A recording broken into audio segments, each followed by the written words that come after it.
प्रश्नावली 5.1 का जो 12वां प्रश्न है, निम्नलिखित में से प्रत्येक में कोण एक्स वाई एवं जेड के मान बताने हैं। दो आकृतियां हमको दी गई हैं।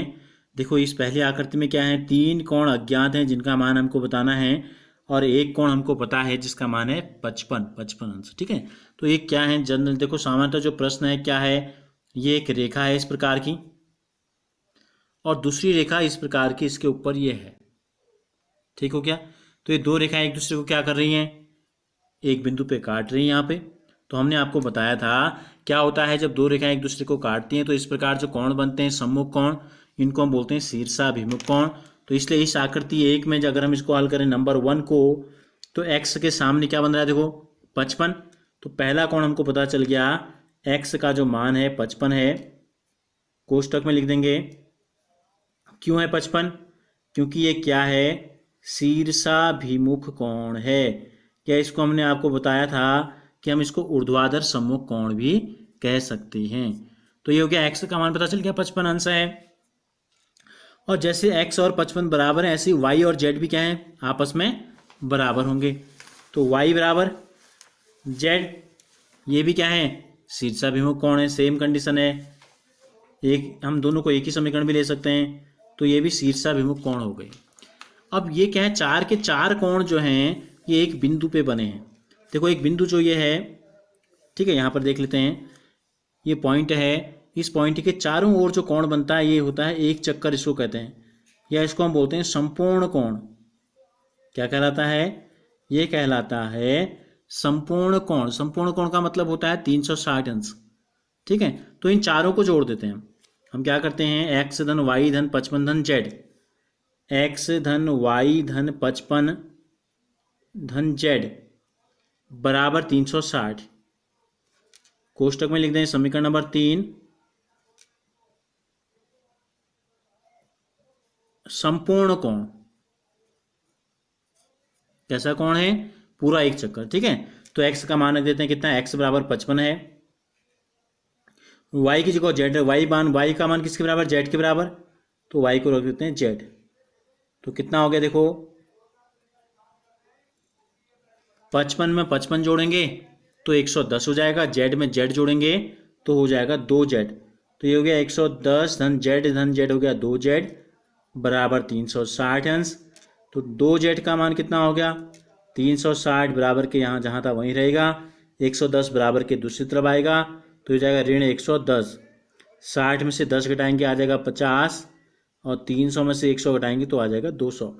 2z का मतलब है z का दुगना, तो इसलिए z का जो मान हो जाएगा ये हो जाएगा 250 का आधा, 2 यहाँ था गुणा में भाग में आ जाएगा, 2 एकम 2, 2 का भाग देंगे 5 में देंगे, 2 दूनी 4, 1 बच गया, 5 में से 4 घटाएंगे, 1 के बगल में 0 उतरेगा तो 10, 2 पंजे 10। तो हमको z का मान भी पता चल गया, z किसके बराबर है, y के, और x का मान भी पता चल गया। तो इस प्रकार x का मान आ गया 55 अंश, y का मान आ गया, y और z दोनों बराबर हैं, z का मान 125 तो y का मान भी 125 और z का मान भी आ गया 125 अंश। यही हमसे क्या पूछा था, हमसे अज्ञात कोण यानी कि x, y और z के मान ज्ञात कीजिए, यही हमको दिया गया था और यही हमने आपको बता दिया।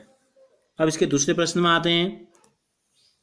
ये इसकी दूसरी आकृति आपको यहाँ पे दिखाई दे रही है, नंबर 2 डाल देते हैं यहाँ पे।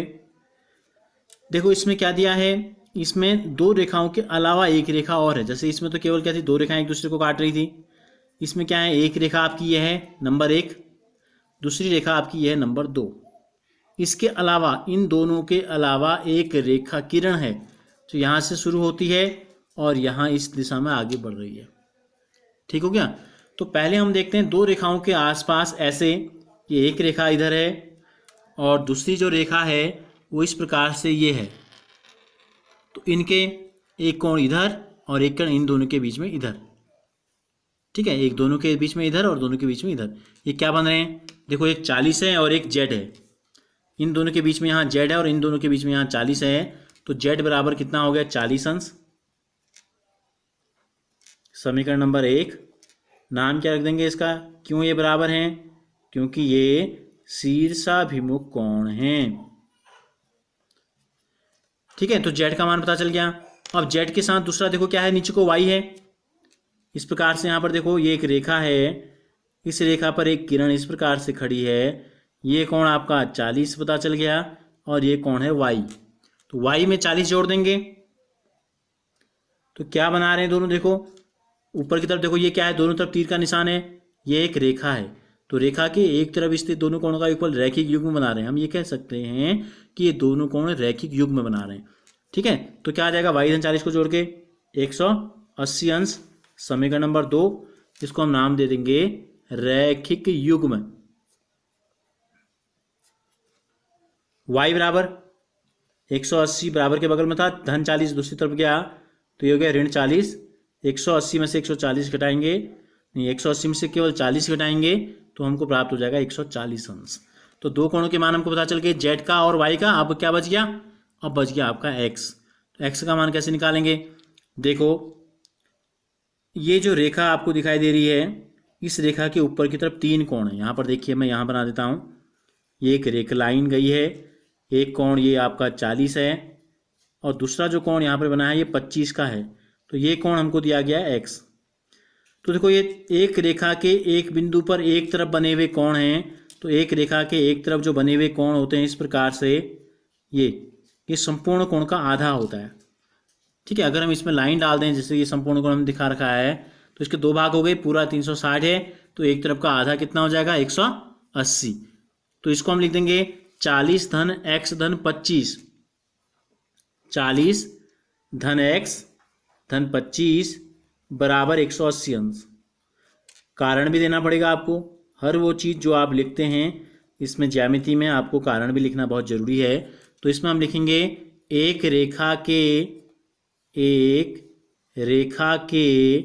एक ही ओर बने कोण, एक रेखा के एक ही ओर बने कोण है, इसलिए इनका मान 180 अंश है।